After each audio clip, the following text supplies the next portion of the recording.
the life was that Memphis was the next Atlanta. I was a little discouraged to hear that because I went to school in Atlanta, spent a lot of time in Atlanta. I intended to move away from Atlanta, so the last thing I needed to hear was that Memphis was the next Atlanta.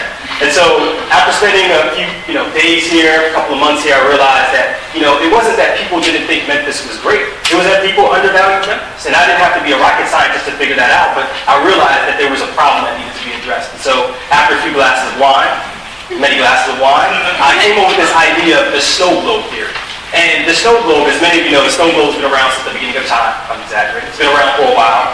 And we know that snow globes are pretty much useless unless you shake them up. And Memphis, in my mind, is a snow globe community, right? It's something that, as long as you shake things up, as long as you have the Grizzlies playoff run, as long as you have events like Ignite Memphis, we can continue to shake things up, and Memphis could be a healthy community.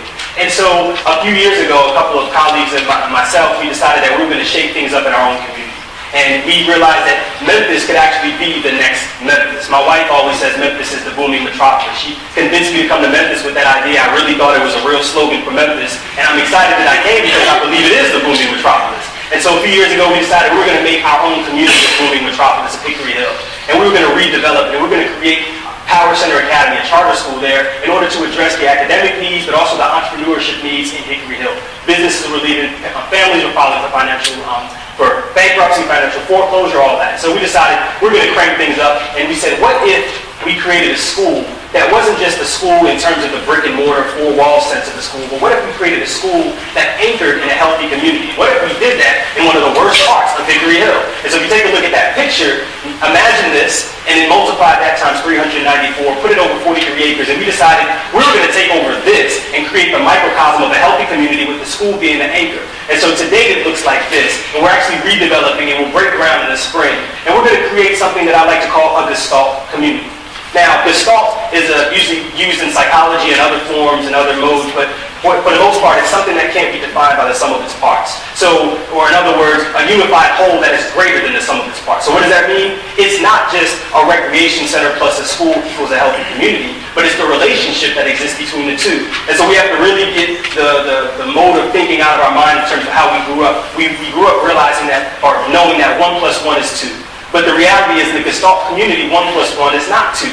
1 + 1 + 1 + 1 + 1 equals 1, because all of these things are integrated. All these things relate to one another, so it's a unified whole that's greater than the sum of its parts. So what if we created a Gestalt community that doesn't look like this, which a lot of times we think this is the picture-perfect neighborhood where you have houses lined up next to each other, you've got a beautiful lake, and this is home sweet home, but in reality there's a lot of things missing here that don't make the Gestalt community. This is, in our minds, what a Gestalt community looks like. This is a picture-perfect neighborhood in our minds where you have the school, you have your residential component, you have your commercial component, but it's not just these things stacked on top of each other like a sandwich. It's all of these things integrated into one another so that they actually create a healthy community. And so we said, what if we created this Gestalt community? And what if we actually had the school anchor this community? And how about if the school is truly anchoring the community? It's really a Gestalt community. We call this thing PCA Town Center, named after Power Center Academy Town Center. I know it's not a fancy name, but the reality is we want the school to be the driving force of the community, but we want to integrate the school within the community. So,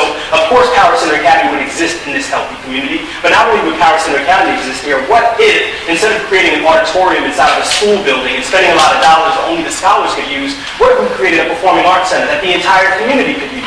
What if, in creating a gymnasium inside of a school building, we decided to create a wellness center similar to the Hope and Healing Center that the whole community could use? And now again, it's not just stacking these things one on top of the other, but it's creating a healthy community. It's integrating, it's creating a Gestalt community. So in our minds, our snow globe is the Power Center Academy Town Center. Our snow globe, the way we're shaking things up in Memphis, is creating this microcosm of a healthy community in Hickory Hill called the Town Center, and it has the commercial side, not just because we want to have a commercial, buildings in the community, but it's a school based on entrepreneurship, so why not have businesses within that community? And so what I pose to you and what I'm hoping that you would say after today is not that Memphis is the next Atlanta, or Memphis is the next New York, or Memphis is the next LA, but Memphis is the next Memphis. Memphis could actually be great if you put your mind to it, if you actually continue to shake things up. And so we know what snow globes do. At the end of the day, if you stop shaking the snow globe up, everything begins to settle, everything begins to fade, and it takes an act of Congress to keep things going again.